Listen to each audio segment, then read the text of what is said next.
Yes, hello, good morning. Good morning, everyone. Welcome to this another webinar organized by ENRICH in China Consortium. Good morning, everyone in Europe, and of course, good afternoon to the people that they are based themselves in Asia, in China, and in other places in Asia. Today, we're going to be talking about e-commerce in Europe and China. Okay, I can see the slides now. Very good. So the topic of today's webinar, it's about e-commerce. What does it really mean, e-commerce in China? And it's really our pleasure to have with us an expert on this area, Mr. Javier Bahut Vega, who is based in China for many years, and he's an expert in the area of e-commerce. He's going to be talking about all the challenges that e-commerce that European or other countries outside China that they are engaged in e-commerce they're facing when they try to do it in China. Next slide, please. Let me see how to change.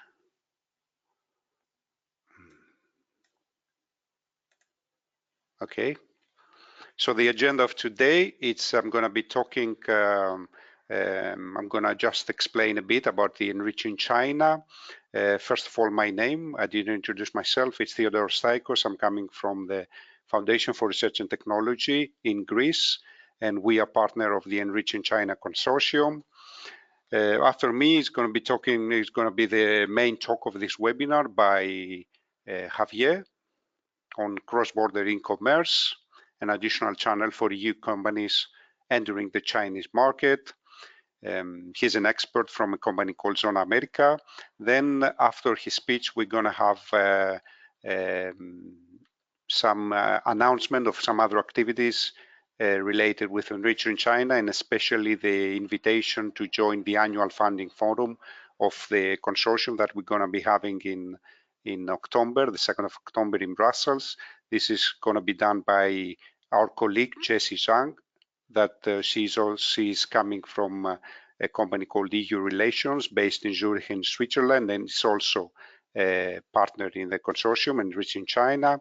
And we're going to have an announcement of the next matchmaking tour by our colleague Mr. Johnny Pan from the SPI China office based in China. We're going to have a bit of time at the end for some Q&A session, and we aim to finish at around 11:30. So here you can see our faces, myself and the rest of the people. Three of us, we are engaged in the project as partners, myself, Jessie, and Johnny. And of course, we have Javier as a guest today to give the speech on e-commerce. A few things about ENRICH in China Network. This is an EU-funded project. It's a big consortium composed from research organization, private companies, public institutions based both in Europe and in China. It's actually a network of European organizations and China-based centers. We have also soft landing zones designed to support the European science, technology, and innovation companies that they look to succeed in collaboration with China. This is a quite ambitious goal, of course, and this can be achieved through our unique network of experienced professionals that we provide a range of comprehensive services, both practical and at strategic level, in order to connect and support the companies, to reinforce the leadership of the European companies that they want to move in China, as well as to promote in general the science, technology, and innovation cooperation between Europe and China. Our main aim is to help, of course, the European science, technology, and innovation companies to collaborate to establish themselves in China. We have developed a range of services, and we have established actually a number of processes, as we call them, to support you as an individual or as a company that want to make the move, or you're thinking about moving to China, to help you all the way through this process.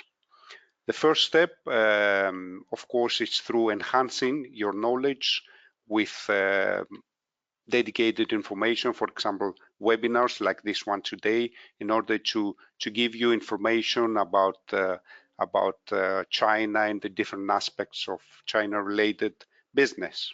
The second step is, of course, to equip yourself better with a range of services that we provided through training, like workshops, like webinars, like other kind of on-site and off-site visits that we offer. A third step in the process, it would be, of course, to establish your kind of strategy.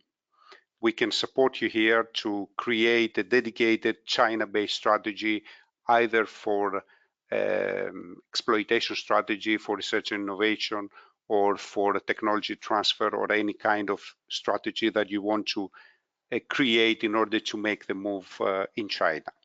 The fourth step in the process is, of course, to engage yourself, to build up a network. So we help you to do that by offering dedicated missions to China, a wide range of events, cooperation enabling events, conferences, road shows, as well as matchmaking tours.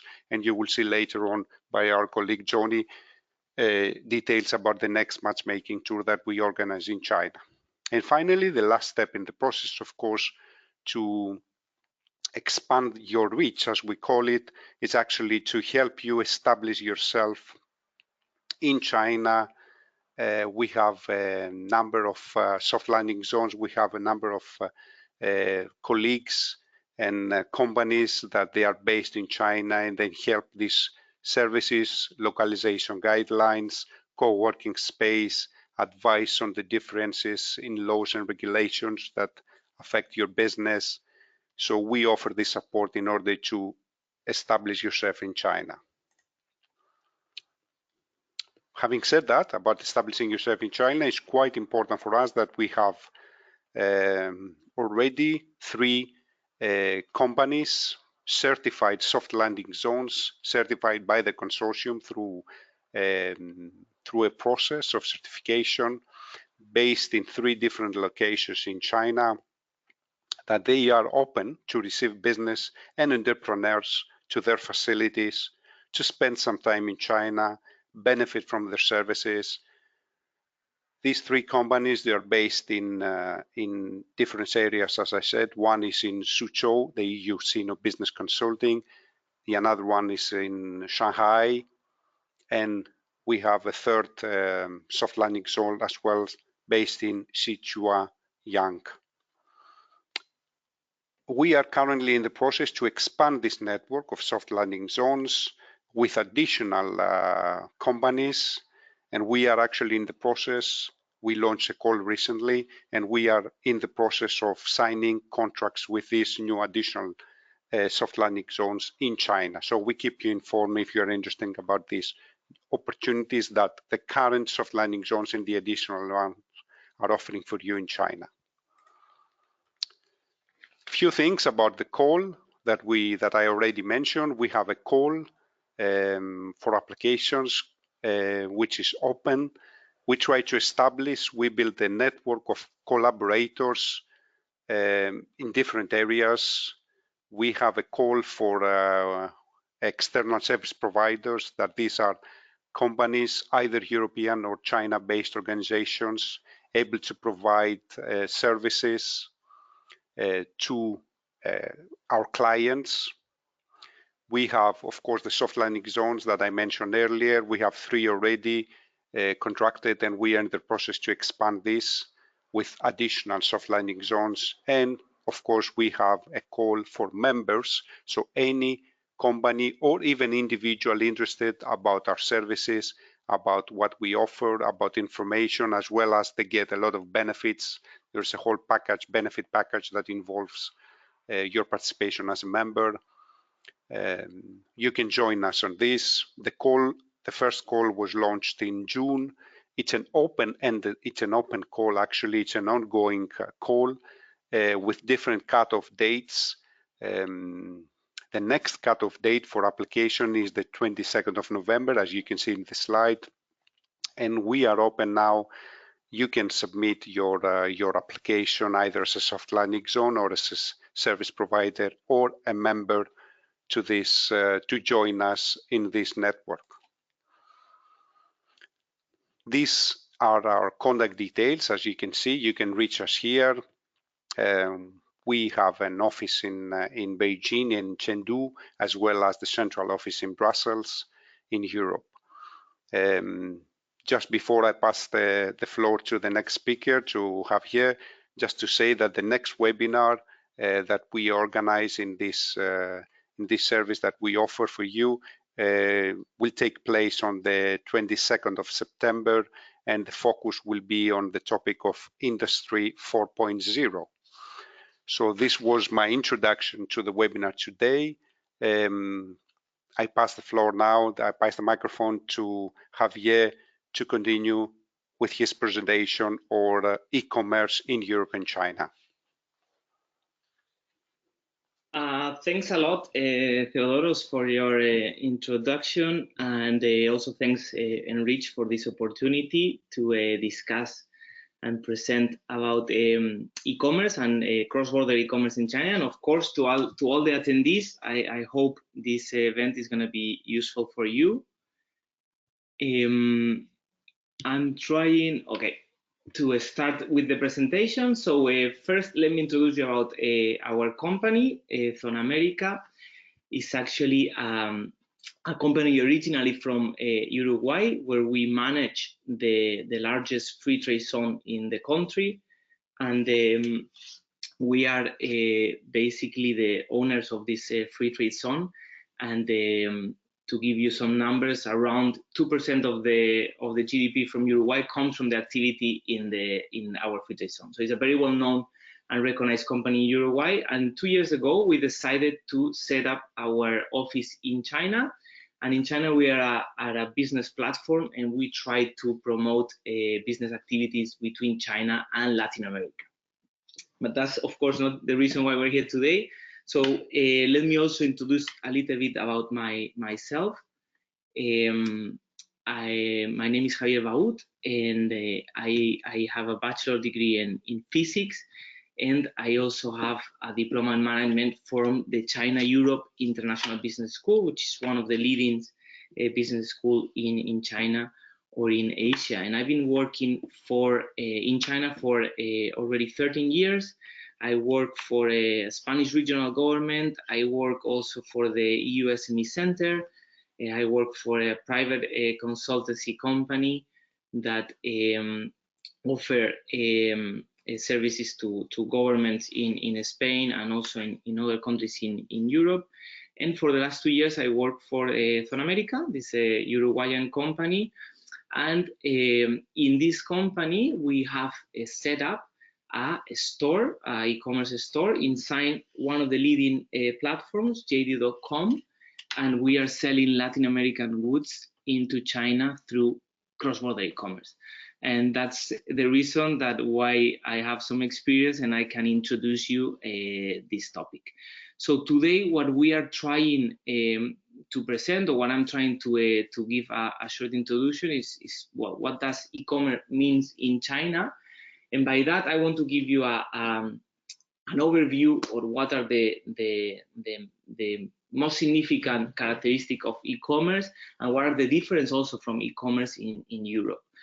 And also give you some arguments why you should be interested in e-commerce as a EU SME. And finally, also try to give you an overview of what is cross-border e-commerce and what is the difference with the classic e-commerce. So yeah, let's start with the presentation, and I will be also super happy to answer the question that might come along. So if we start thinking about why we should be interested in China as an e-commerce, sorry, I'm having some trouble with the PPT, as you can see. Anyway, so yeah, why we should look at e-commerce, especially in China? Well, you can see it in the slide. That's the 10 largest e-commerce market in the world in 2019, I have to tell you that I've been doing some research, and it's depending on the source, you will get different numbers and sometimes even very different numbers. But there is clear consensus that the biggest or the largest e-commerce market in the world is China by far. Second, by the US. And then behind that, there is a number of countries, but they are all really far away. And again, China is really, really above any of the other countries, including the US. And also, to give you another interesting figure, if we look at the percentage of the retail sales in the US through e-commerce, it will be around 8%. If we look at that number in China, it's around 23%. So 23% of all the sales on retail in China are done through e-commerce channels. So this is a really big number. It's a big difference with the rest of the world. And how we will see, how can you forecast the future? Well, in the future, it seems that it's going to be only growing, that difference. Of course, in all the countries, it seems globally that e-commerce is just growing, but in China, it's growing even more. So China is leading now, but it's forecast that it's going to be leading even more in the future. And if you live here, you will really have no question about that. So for us living in this country, we see that everything can be buy through e-commerce, and everything is buy through e-commerce, even like groceries and you name it. And I think another interesting characteristics or why this is happening, I will say, is first the characteristics or the unique characteristics that you find in China. And I'm talking about a huge population concentrated in a small location, no? The super mega cities that are in China. Of course, that facilitates or it helps for the logistics and for the delivery of e-commerce goods. But I would say also, and even more importantly, and I would say that the Chinese consumers are very tech savvy. So they are really willing to accept, and I would say they even looking forward for any kind of a technology advance, and they really engage into technology. And it seems that they are very, very happy to use all these kind of platforms and payment systems that allow e-commerce to grow. So if we start to look a little bit into the e-commerce itself in China, we will see that there is a rich and very diversified ecosystem. And you are seeing now in your screen some of the possibilities that you will find in the e-commerce in China. And for example, if we go to Wikipedia and we look for the definition of e-commerce, I think is, well, some kind of transaction that you do through the internet, and that you pay through a system like a credit card, right? So I think that's what we might all understand in a simple way from e-commerce. No, I see a website, and I can search some products and buy it and pay it with my credit card. And I think that's true. Well, that's definitely a definition of e-commerce. But as you will see, that has nothing to do with e-commerce in China, no? And you can see we have all kinds of platforms. You have a business to consumer, business to business, consumer to consumer. You even have some horizontal or vertical platforms that they only sell sports good, or they only sell furniture. Then you even have some private sales shopping clubs where you can find cosmetics or things like that. So there is a lot of different platforms and different channels.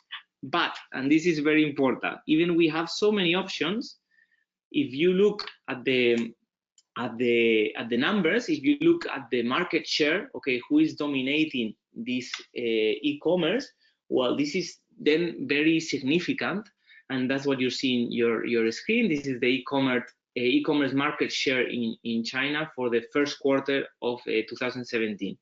It's difficult sometimes in China to find very updated information, but I can tell you that this hasn't changed much, and the numbers will be similar. And what for me is important is to realize that around 80% of the market share, so I mean of all the transactions that are done through e-commerce in China, are in the hands of two companies, mainly Alibaba through Tmall, Taobao, and so on, and in the hands of JD. So Alibaba with Tmall and the other platforms is the king. Second, by JD.com. And in between these two companies is more than 80% of all the transactions. So of course there is many other players. Some of them, they have significant market share and they're doing big business too, but there is two very dominant and big players. And also the payments, it's another very interesting characteristic, because most of these payments are done through Alipay, which is owned also by Alibaba Group, or through WeChat Pay, which is not owned by JD, but is owned by a partner from JD, a strategic partner, which is the Tencent Group, an owner of WeChat. So basically, to make a very simplified but also very accurate definition of what means e-commerce in China, well, basically, when we talk about e-commerce in China, we are thinking about some Chinese customer buying or in Tmall or in JD and paying with Alipay or WeChat Pay. And that will be the majority of the transactions in e-commerce. And that, of course, has a very big implications, because that means that these two companies, they dominate the market. And of course, they know about that, and that makes them to have a lot of power. And that's why being in these platforms, being in Tmall or being in JD is quite expensive. So of course, we saw that the e-commerce is very promising. It's huge in China, and it's only growing, but that doesn't mean that it's cheap or easy. I will say something that to some people in the audience that are not familiar with e-commerce will even surprise them. So actually, when you want to open a store in Tmall or even in JD, well, you have to go through a process that is administrative process that is somehow complicated. Not talking about the design of the site or of the shop, but I'm talking about how to register. And in some cases, this platform, they will not let you be inside them.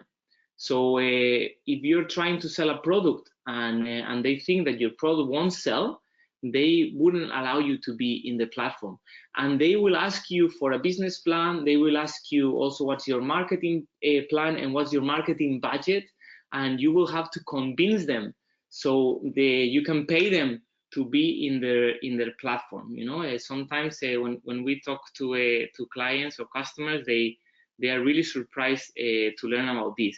And to own and operate a Tmall or JD flagship store, it's quite expensive. There is companies that are dedicated, that they provide a service that is just running these stores, and you can think about a budget of around 100,000 euros for a 1-year operation in Tmall or JD. That's very reasonable budget. So as you can see, not all companies can afford to have a store in Tmall or JD, and it's definitely quite expensive, and you have to sell a lot to be able to get some return on the investment, right? So, but continuing to why you will be interested in e-commerce and what is e-commerce in China. Well, there is another interesting slide here to see well, who is buying online, and on the left side of the screen you will see the different age ranges of the consumers, and the dominant one is the age between 29 and 39. But you will see that we have buyers in all the ranges. No, even people with more than 40 years that maybe they are not so familiar with the technology, they still buy a lot. and of course youngsters between 24 and 28, they also is a big important group, but the biggest is between 29 and 39, and I think this is mainly the reason is because this is the group with a higher purchases power. And where are they buying?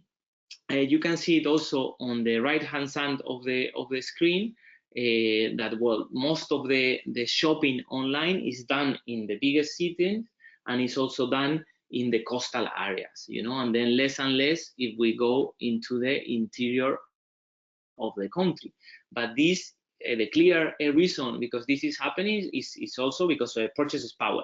So in the big cities is where the people with more economic means live, and that's why they buy more online and offline, and also the same for the coastal areas. And the more we go into the west, well, people has less economic development and they buy less online, but I'm pretty sure they buy also less offline, no? So for me, this slide, what it tells me, the conclusion that I arrive is basically everybody with money is buying in China, no matter what age they are, no? And again, if you live here, you can see that no question about that, you know, that is something that is really so popular and so common in the Chinese society. And well, this is another interesting fact to look at. So what is the origin of the products that are being sold online? And I will say that it's interesting to see that this is something similar to the origin of the products that we see offline. No, maybe there is some little bit difference, and actually me as an Spanish, I see that from Europe we do sell a lot of offline, but it seems that we don't sell that much online. And there is another countries that they also sell a lot offline, but they do too also online, like the UK, France, Italy, Germany, or the Netherlands. And then the other main origin of products through e-commerce is Canada and the US, also Australia and New Zealand, and then we have also Korea and Japan. But if you look at the custom information, you will see also that these countries are the ones that are selling more goods to China also offline. Of course, if I'm talking about retail, if we are thinking about raw materials and minerals and so on, well, we could see definitely that there is also a lot of trade between Latin America too, and even from Africa. But if we talk about value-added products, offline and online, we can see a match in the origin of the countries that are selling, no? But yeah, it's interesting to see that these countries, they also have a very, very strong image as a country in China. If you ask an average Chinese to name few countries in Europe, probably those 5 are definitely in the top list. And the same, they're also very familiar with Australia, New Zealand, Korea, and Japan, and of course, country number 1, the USA and Canada. So also these countries are also taking advantage of their image as a country, and they're putting their products online and selling them quite well. So I'm gonna try to get or give you an overview and an explanation what does a cross-border e-commerce mean, and basically this is or I can start first. E-commerce, as I mentioned before, is some transaction that is done through the internet. Can be a website or it can be a platform, like the cases of Tmall and JD, or platforms like you probably are more familiar, like Amazon. And how we pay? We can pay like as we do in Amazon, usually with our credit card or PayPal or some other digital payment system. And in China, probably with Alipay or WeChat. Okay, so when we do this in a platform like JD.com or Tmall.com, we are doing what we could call classic e-commerce. But we have another mechanism, another regulatory system that is called cross-border e-commerce.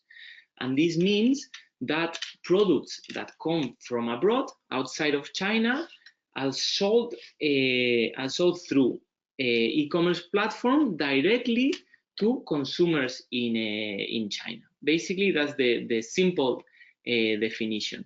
And this is a framework that has some specific regulations. And for example, and because it has some specific regulation, has some advantages, but it also has some limitations. And if we focus on the advantages through cross-border e-commerce, we will see that the administrative and regulatory procedures are much more easier. And I'm going to give you some examples that I hope it will help you to make more clear. For example, if I sell wine and I want to sell it through a classic e-commerce platform like Tmall, well, the first thing I need to do is I need to import my wine into China. And I have to do the import as I will do it if I want to sell a container to a supermarket that is selling offline. So I need to have an entity that is the exporter. I need to find an entity that will be the importer. I have to do all the requirements at the customs, all the certificate of origin. I have to have my label in Chinese, and I have to go to a process that can be somehow difficult, and of course for different categories even much more difficult. And for example, to give you another example, if I'm in the cosmetics category, if I have a hand cream, well, I have to do the same as with the wine, but additionally I have to do probably some registration in the FDI, the Chinese bureau authority that regulates the cosmetic industry, and I'm gonna have to do a lot of paperwork and possibly some investment to get my product registered. And here we're talking about thousands of euros and probably months, if not years. So with cross-border e-commerce, we find that for many products, not for all, but for many, this process is completely simplified. So for example, we don't need to have an importer. We don't need a Chinese entity. We can just through some of these cross-border platforms, we can sell our products directly to the Chinese consumer. So in the case of the example of the wine, we will sell the wine as we sell it in Europe. So we don't need to have any labeling in Chinese, and we don't need to have, as I said, an importer in China.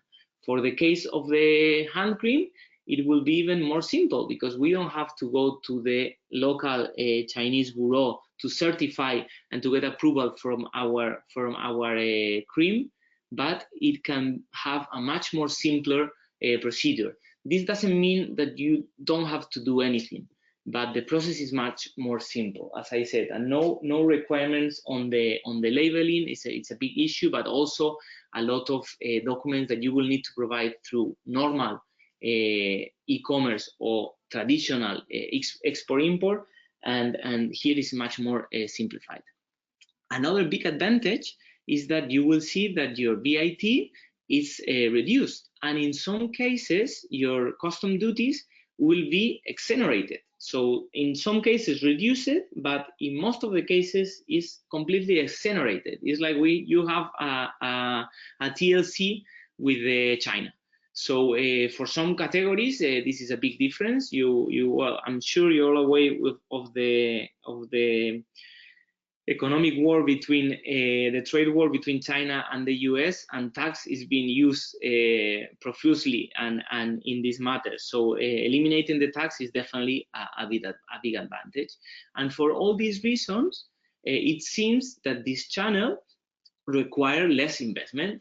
And how we will use this channel? Well, you could have your own website in Italy, in Spain, or in Germany, where you could sell your products. You can make available your products for the Chinese customers, and if they arrive to your site and they buy it, you will have to deliver them, and you will have to find a partner in China that will be able to clear customs through a cross-border scheme, and then deliver it to your customer in China. So this is possible. There is no limitation. But what is in reality happening? Okay, then we have again platforms like JD or Tmall that they make this process very transparent and very simplified for the customers. And the customers, they are not so sure if they are buying cross-border or they are doing classic. Well, if they're doing cross-border, they need to provide the ID. But once they do it and they register, then the process will be super simple. It's just few clicks. They pay through WeChat or Alipay, and in a short time, 2 days, 3 days, they will receive the goods. So this is what is really happening in China. And you will see later the platforms that are dominating the cross-border e-commerce, that are not only Tmall and JD, like in the case of the classic e-commerce, but it's also not many. There's just a few companies doing very well. But there is this channel also has some limitations. And the limitations is like, well, we have some products that are not allowed to use this channel, and some of them, because the regulation says they cannot use cross-border e-commerce. This is decided by the Chinese authorities, but also in some cases the logistic part matters a lot. So, for example, we cannot sell any fresh products. We cannot sell fresh meat or fresh fruit through a cross-border e-commerce. And this is not that it's regulated by law, that this is not possible, but it's actually the logistic part of this scheme that make it not possible. So usually when we have a container of fruit arriving to China, well, it has to be clear in customs very quickly. And in 2 days, probably, you are going to have, from the arrival of your container to the port, it will be clear and it will be sent to the market and then sell it to the distributors and so on. But if we were doing cross-border e-commerce, that container should be stored in a cross-border e-commerce trade zone. And once we sell a banana or an apple, we will have to individually do the customs declaration and individually be packed and delivered to the customer. And that, of course, will make the logistic cost so high that this is not possible to use this channel. In the case of non-perishable goods, like for example, a hand cream or a bottle of wine, then this process is much more reasonable. Even the logistic cost per unit is higher, but it's still reasonable and it's doable. And we also see another important limitation is that this scheme, this framework, allow for every customer to have a maximum purchase total of around 2,500, around 2,500 euros. So each individual in China through cross-border e-commerce can only spend this amount a year. And they cannot buy also a product that is more expensive than around 700 euros. So if they want to buy through cross-border e-commerce something that is more expensive than 700 euros, they can do it, but then they wouldn't have the benefits from this regulation. So they will have to pay duties, they will have to pay the VAT, and also they will face more difficulties on the administrative and regulatory procedures. So to summarize or to try to simplify, basically cross-border e-commerce means that we are selling our goods from abroad directly to a Chinese consumer, and because doing that there is a regulatory environment that allow or make us possible to do this through some platforms in a very efficient and economic ways and with less administrative and regulatory procedures. So if we look at what are the products that are being sold through a cross-border e-commerce, because another good thing about e-commerce is that you find a lot of information public. And you can, if you look at the platforms, you can easily identify which categories are being more popular or are selling more. And then for cross-border e-commerce, it's very clear that there is 4 main categories, and actually I would say 3 main categories, and even more, the really most successful is the first 2. So cosmetics and personal care products are very, very popular and successful in cross-border e-commerce, and this basically has to do with the regulatory advantages. So all these products, if they are being sold through a normal import or through a classic e-commerce, they are facing a lot of work and administrative procedures, but through cross-border e-commerce is much more simpler, and they have to invest less money. And also because usually these are products that are expensive, the logistic part doesn't affect too much to the final price. We see also that food and beverage is another category very, very successful. Superfoods are being very popular. Healthy nutritions are also very popular, but to be sold in cross-border e-commerce, it has to be non-perishable.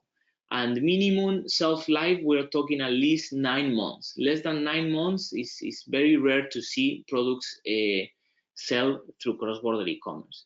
And then we also have fashion and complements and baby products and maternity. These 2 categories, they also have a significant market share. But again, I will say that cosmetics and food and beverage, those are the kings and the queens of the cross-border e-commerce. And definitely, if you are in this sector, then you should definitely have a look at cross-border e-commerce as an additional channel for your strategy in China. And again, I want to emphasize that the e-commerce is not cheap, it's not easy, it's another channel. It's another possibility that you have apart from the traditional trading possibilities, but in China is really growing. In China is having more and more importance, and especially through cross-border, you can enter the market in a more cost-efficient way. So to summarize, I will say if you are a new player in China, you are a USME that hasn't sold in China, and you are in cosmetics and personal care or in food and beverage, then it will make sense for you that as a first entry or as part of your strategy that you look at cross-border e-commerce platforms. And of course, this will not be your only goal. If you are successful, you will definitely try to look also at classic e-commerce and also to selling offline. No? But this could be a very good first step for you. And to look at what are the platforms that are selling cross-border e-commerce, and these platforms, as I told you before, what they do is that they make very easy for the consumers to access to this regulatory environment, the cross-border e-commerce. And we see that Tmall and JD with different platforms, is Tmall Global and JD Worldwide, they have a significant market share, but then we also see that there is another players like Xiaohongshu, like a small red book, and also Kaola or VIP.com, they are also having good market shares. So these are the platforms that dominate the cross-border e-commerce. But if you look at the big numbers, so still cross-border e-commerce is only for products from abroad, and if you compare it to the classic e-commerce, it's still very, very little. And classic e-commerce doesn't mean that we don't have products from abroad. Of course, there is many products that are sold from abroad through classic e-commerce. But the difference is that these products, they brought in through traditional import-export procedures. They come in from Europe or from the US in a container, they clear the customs, and then they are sold through an e-commerce platform. And cross-border e-commerce, the difference is like this is coming directly from abroad and stored in a free trade zone cross-border, especially for cross-border, and then finally sent to a final consumer. You could also have direct sales from abroad directly to a final consumer in China. But the truth is most of the companies don't do this because this will be much more expensive. So actually what they do is they have small stocks in cross-border e-commerce free trade zones, and then that way they can deliver quickly to the customers and also in a not so expensive way. I'm coming to the last part of my presentation, and I want to also make some points. The first one is like when you're selling in e-commerce, it doesn't matter if it's cross-border e-commerce or a traditional or classic e-commerce. Well, the client is not going to be able to touch your product. So the only way, your only sell channel is how you present your product. So this is something very important, and the companies, they really have to focus on make very attractive presentations of the company, and also very informative presentations about the product. This is something that the Chinese consumers value a lot, that you're not only trying to sell them your product, but you also inform them about the category of your product. And if you look at any store in Tmall or JD or these main platforms, well, you will see that that is very important, that you present it very well and that you inform a lot. And also, finally, talking about the cross-border e-commerce and the e-commerce, you will see that one of the main parts is that you need to have the digital marketing.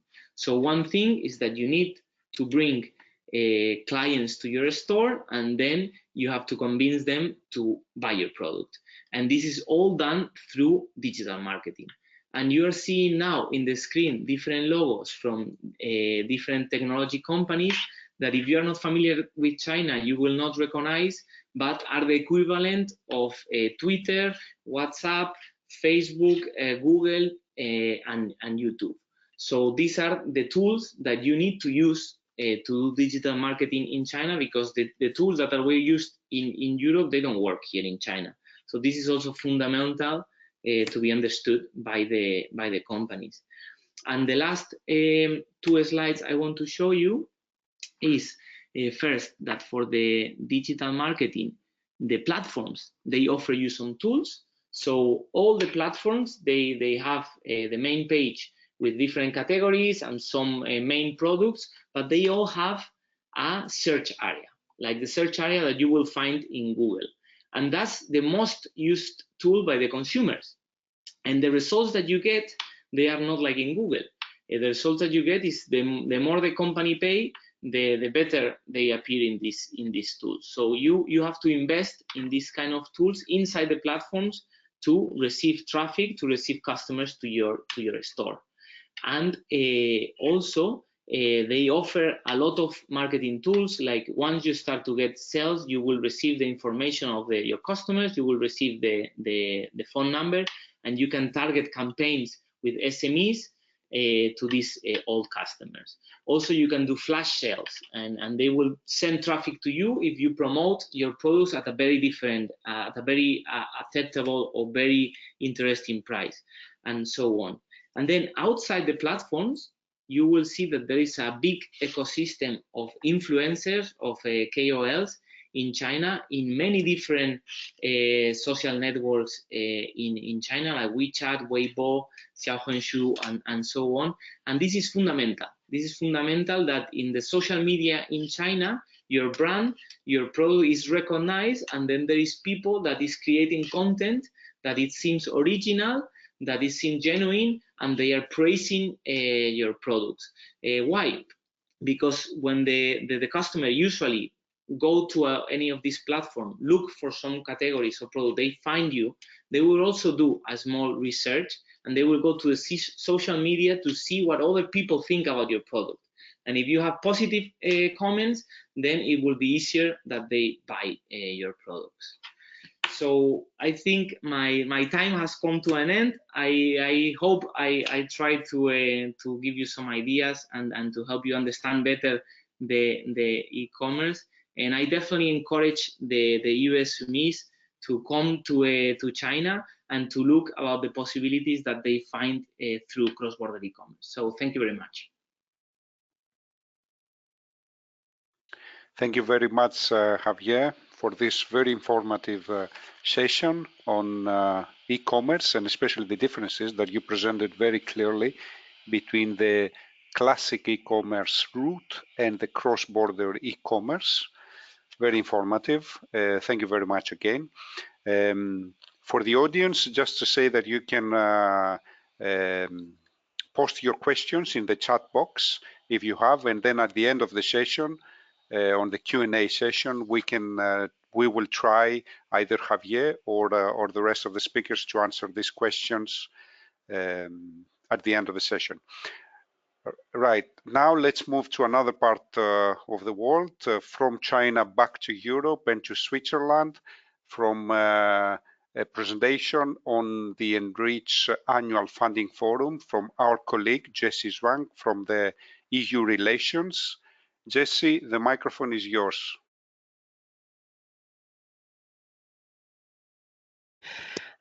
Thank you very much. Hi, everyone. I'm going to present about our ENRICH Annual Funding Forum, and those who are interested in e-commerce and digital marketing, you might also be interested in our forum, because that's also going to be a topic that we are going to talk about. So how can I?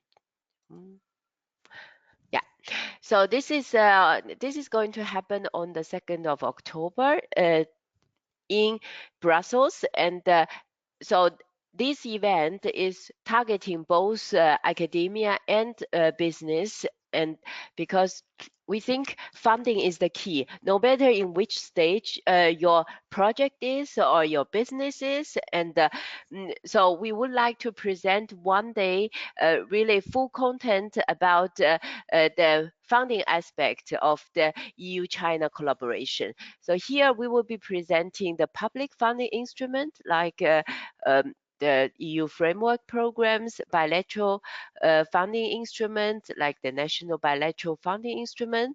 We are also going to talk about the private funding opportunities, such as venture capital, cross-border venture capital. And we will be having also experts from China talk about Belt and Road initiatives and what are the market opportunities for Western companies. And we will invite expert professors and also business people who worked in China, who will share their first-hand experience. And then at the end of the day, we also want to cover some other important aspects related to EU-China collaboration, such as IPR issue and trademarks, and also the digital marketing will be one of the topic here, and also the administration and project management of international projects in a Chinese way. Our colleagues from China will be sharing this with you.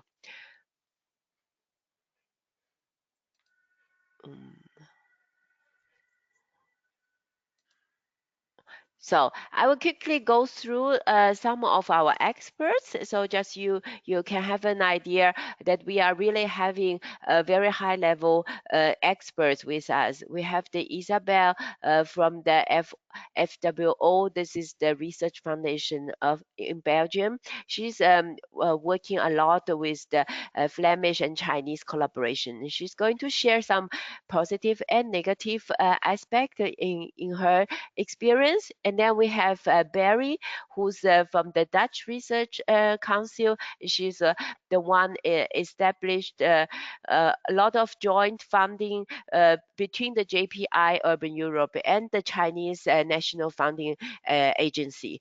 And we have Professor David Hidget. He is he has lived in China many years, now still live in China and in the UK, and he's going to share his first-hand experience. And then the Professor George, and he is also dealing with China for many years. Had tried to bring a patent to China and tried to bring the gap between academia and business. And he's also going to share his lessons learned. And then we have Mr. Wenhuan Xia, who is going to coming from China.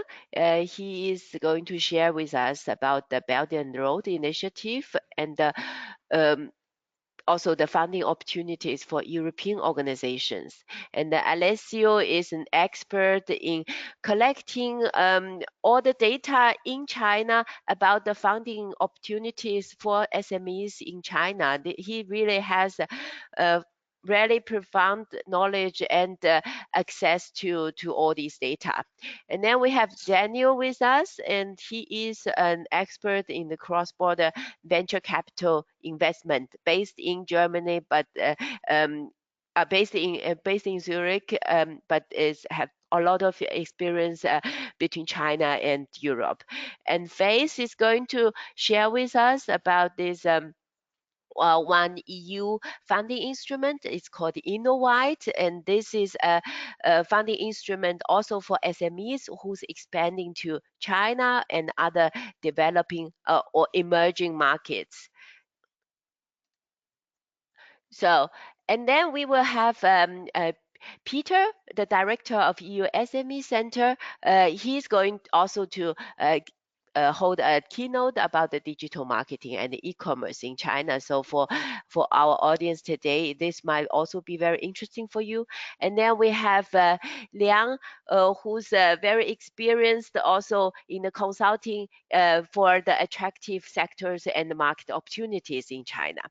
And then Professor Michelle Shao, she's also coming from China. She's going to share a lot of the insight about the administration of EU-China projects from the Chinese way.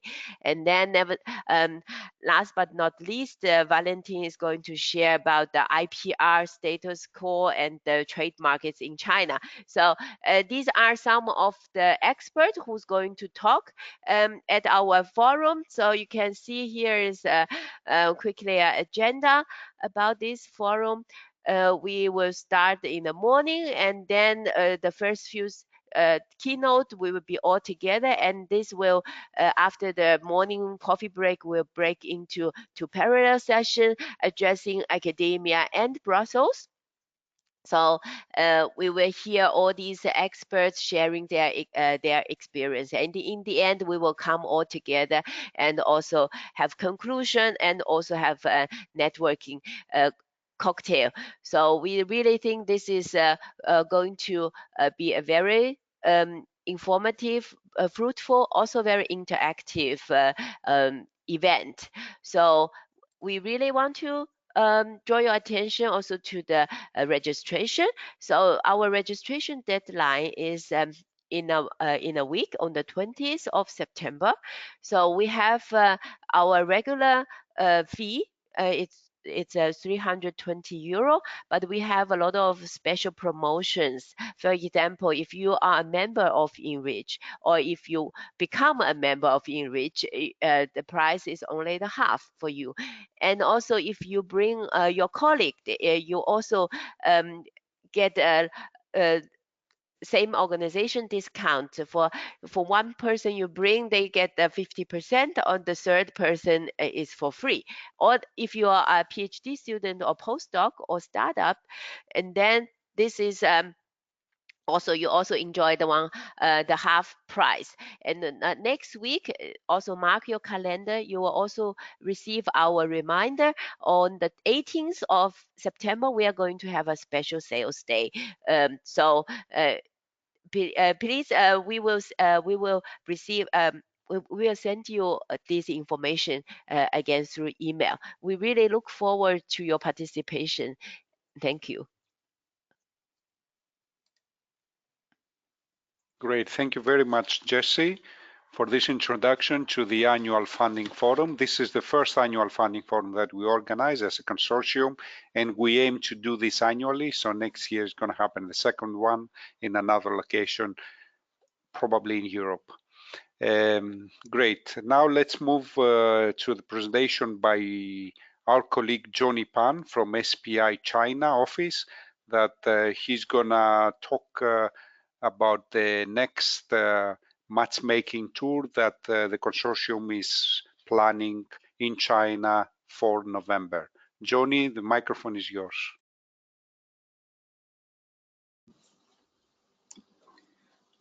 Hello, good morning, everyone. This is Johnny Pan from SPI China office. So the last presentation, I'm going to talk about the upcoming ENRICH matchmaking tour in November.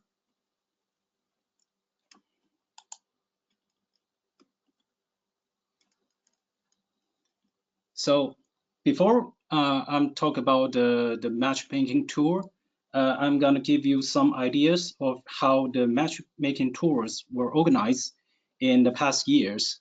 So as you can see in this slide, this is the last year we organized the tour in the several cities in Suzhou, Wuxi, and Shenzhen. So the idea of this mission is to offer the participant to visit some leading technology innovation companies, and also to participate in thematic seminars with the networkings, and also we are going to organize the B2B sections. During this matchmaking, the participant had a chance to attend several seminars, both in Suzhou and Wuxi, aiming to explore their cooperation opportunities between the EU delegation and the Chinese enterprise. Okay, and this is the last. This is the matchmaking tour we organized in April this year. So the topic of this matchmaking tour is about the healthcare sectors. So we invited the European companies from different healthcare sectors to attend this matchmaking tour in Wuxi, and we also organized several events, and also the big forums in Wuxi. It is called the Life Science Forum with more than 2,000 participants. So in these meetings, during this meeting, so we organized several workshops and had a very fruitful discussion among the European and the Chinese stakeholders.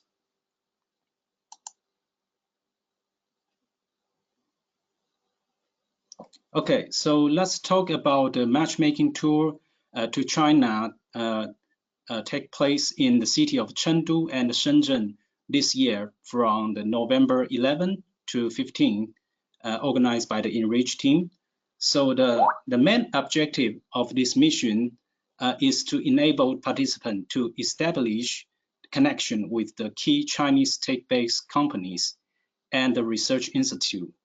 And you will also have chance to visit the leading Chinese innovators, and also the ENRICH China Regional Hub to engage in the networking and B2B section and B2B matchmaking. And you will also have chance to participate in the China High Tech Fair for free in Shenzhen, and also the EU-China Business and the Technology Cooperation Fair in Chengdu. You can have the free access for both of the event.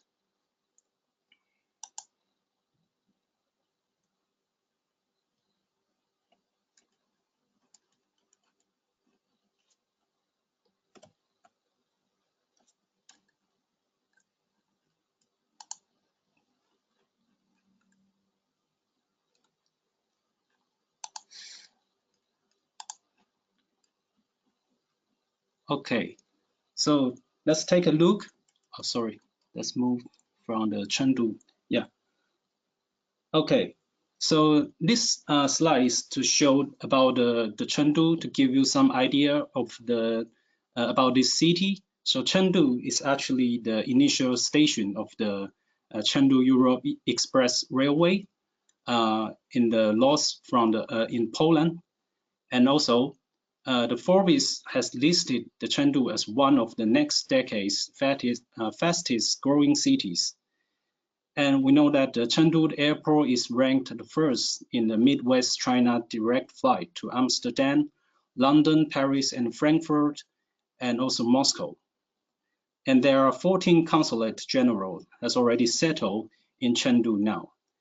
And the leading industry in Chengdu are ICT, environmental technology, renewable energy, new material, life science, biopharmaceuticals, aviation, and modern agriculture.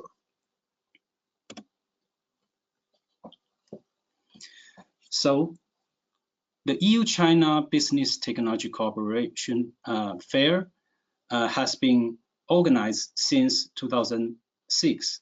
So this year it will be the 14th edition of the fair. So what is the EU-China Business Technology Cooperation Fair? So this is the largest platform for the investment, trade, and the technology cooperation between the European and China. And the topic of the fair this year will be focusing on the ICT, Industry 4.0, clean tech, maritime, advanced material, biopharmaceutical, agriculture, and education. So during this fair, you will have a chance to meet with over 30 competitive clusters in China.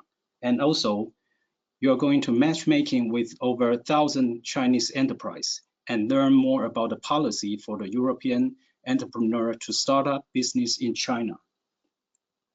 So the fair will gather more than 1,000 participants coming from the companies, government, clusters, business association, university, R&D institutes from all over the China and from the European countries who are seeking the potential collaboration and partnerships with their counterparts. So this is the agenda we have already planned for this year. So as you can see, the agenda, the first days is so we are in principle, we are expect all the participants will be arrived one day before the event. So it's on the November 10th. And we were basically briefing on the tour agenda and also for the entire matchmaking tour. And on the 11th and the 12th, we are going to organize our the parallel section during the EU-China Business and Technology Cooperation Fair. So there will be the opening ceremony in the morning, and also there will be the Sustainable World City Summit. And in the afternoon, there will be several parallel sections, including the professional education and vocational training and the EU-China water development in Chengdu, and also Tech Week in Chengdu. So I want to more focusing on the Tech Week in Chengdu, which is the one of the event, especially focusing on linking the next generation innovative technical startups with the Chinese markets.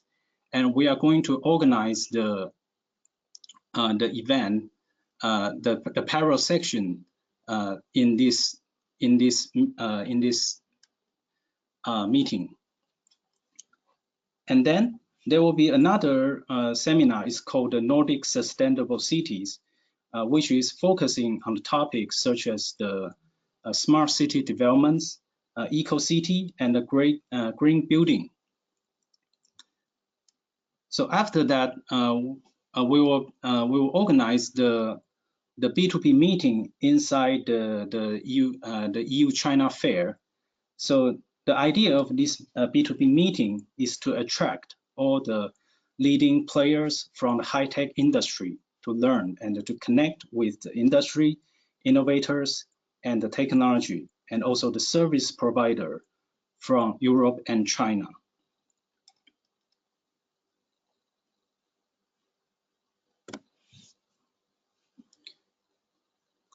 So let's take a look about the Shenzhen. So this is another city we are going to visit after the Chengdu fair. So Shenzhen is actually the China's first national innovative city pilot area. Was included in the first group of the national intellectual property rights pilot cities, and it is also the world's second highest ranking country in terms of the R&D investment to GDP ratio. And we also know that the Hong Kong-Zhuhai Macau Bridge has already been built 2 years ago.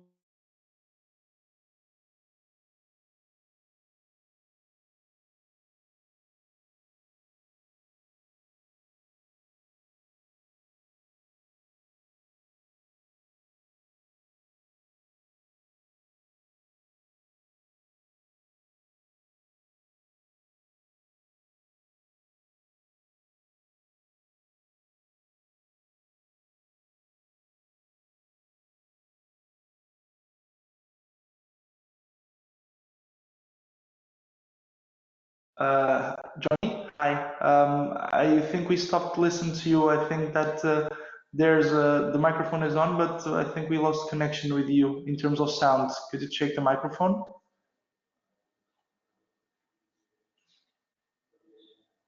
Yes, we cannot hear you.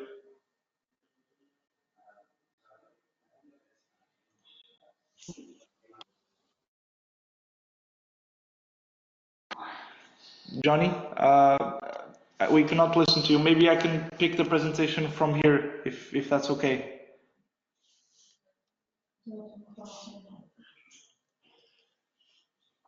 Okay, just picking up from the presentation from Johnny, and sorry for this inconvenience on the sound.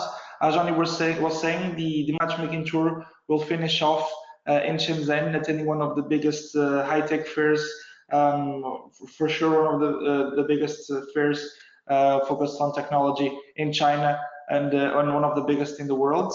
And this will take place between the 15th and the 17th of November. So the tour participants of the Enriching China Matchmaking Tour will attend for free this fair, where a lot of organizations and companies will be displaying their products and their new innovations in various exhibition halls.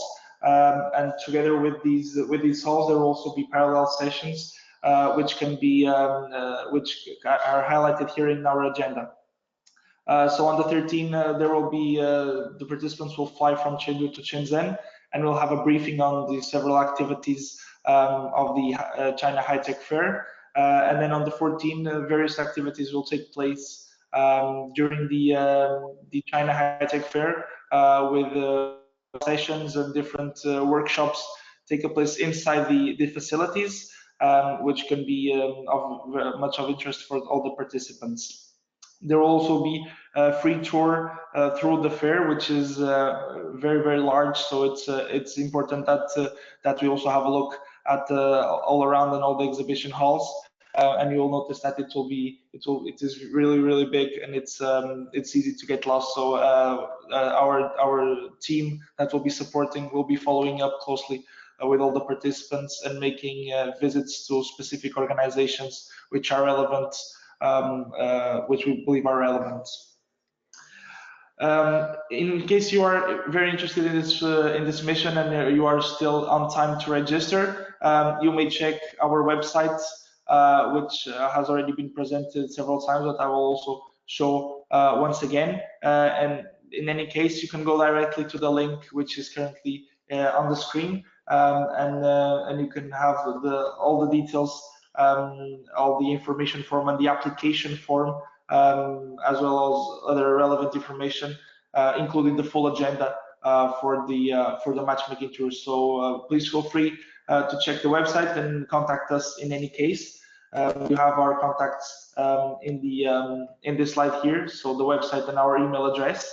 As Theodore has already mentioned, these are our physical locations, and also follow us on our social media, which we are present in all the European Western social media, as well on WeChat and Weibo. so you can always follow up closely and be updated on our latest events. So thank you very much for your participation. As Theo already knows, I guess we have a couple of questions, and I think we can pick up from there if that's okay.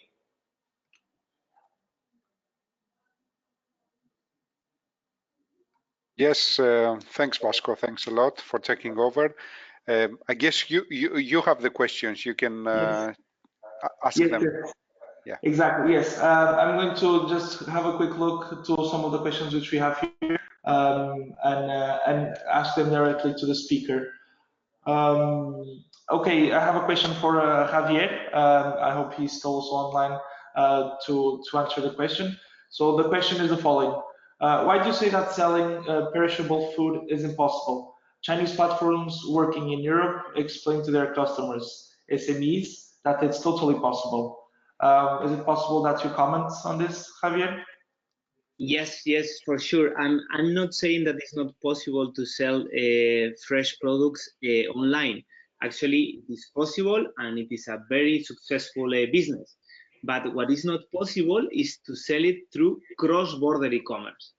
So that's the difference. So if you bring in your product, you clear the customs in China, and then you use an online platform to sell it, no problem. But if you wanted to do it through this regulatory environment, which is cross-border e-commerce, then it's not possible. Okay. Thank you for your clarification. Another question here also on e-commerce. Javier, there is a participant who is interested. Sorry, I think I lost the question. Let me see if I can find it. Yes, they're interested in selling or knowing more about selling cosmetics in China. They want to know how is it possible to work with influencers, and if there are any agencies which you could recommend for this. Personally, I think I cannot recommend you an agency, but there is many agencies that they have a catalog of influencers, and when I say a catalog, I mean that they have list with different kind of influencers, and they will have different number of followers. So the more followers, the more engagement these influencers have, the more expensive will be to work with them. They have also agencies that they will only charge the product, and also you have to be also very selective when you choose influencers that they are really in your sector. So you might engage with an influencer with 1 million followers, but if you're trying to sell cosmetic and this person is more engaged in fashion, then there is not a good match.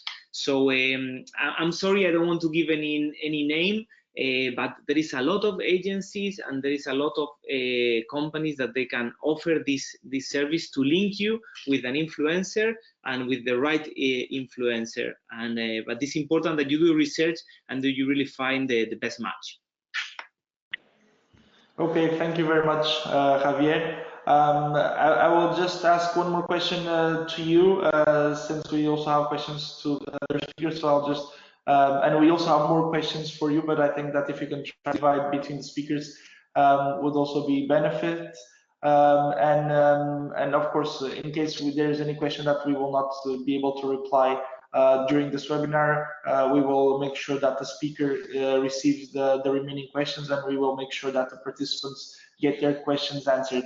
So there, I have another question here for Javier, basically asking, in your experience, do you think it is better to build a known Chinese e-shop or try to register a shop in JD or Tmall? And depending on this, also, how much is the cost difference? Yes, for me, it's clear that if you want to sell online in China, the most efficient way is to do it through these platforms. Why? Because they have the traffic and they have the marketing tools that they allow you to bring traffic to your store. So you can, for example, have a WeChat store, and a WeChat store is very inexpensive. Basically, you can do it in-house, and it will cost you very little, but also you will not get any traffic, and also you will not have any reputation. So in JD and in Tmall, you have already the traffic, For example, JD has more than 300 million users, active users, and Alibaba, I think, is more than 600 million. So you can see that they have a lot of traffic, and they also have the reputation.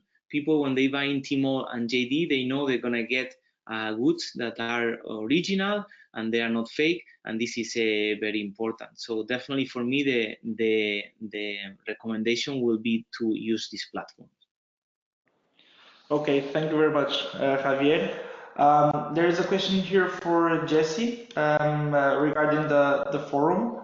I hope you're also still in line. The question is the annual funding forum and the specific funding opportunities and presentations that will take place, are there any specific sectors that there will be a higher focus, or would this be, would there also be space for some horizontal funding opportunity presentations available? Yes, it's not sector specific. We mainly have our parallel session for the academia and business. That's our main division, because they do have different funding instruments. But otherwise, our overview about the funding opportunities in China and in Europe, they are more general. And of course, there will be some more preferred sectors in China where you might have more chance to get the fundings. But the speakers will present a more cross-sector overview for that.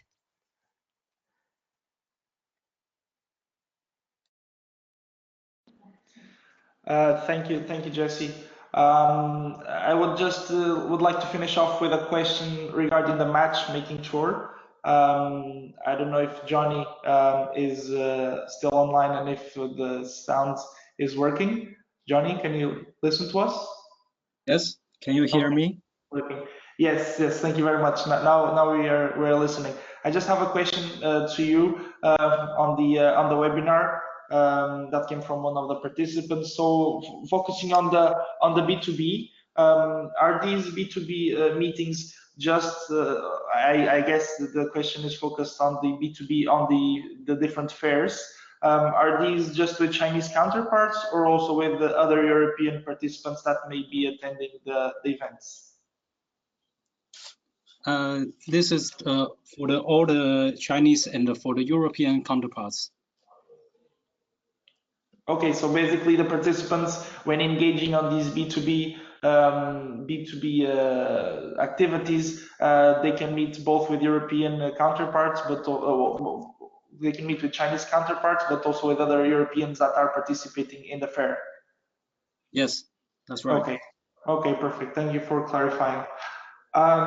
So I mean, we are a bit late on time and on schedule, and I think that there are already many questions that were answered. However, we would like to see all the questions answered so that the participants have their doubts clarified. What I would suggest is that from our side on SPI, we would be collecting all the questions that were asked during this webinar.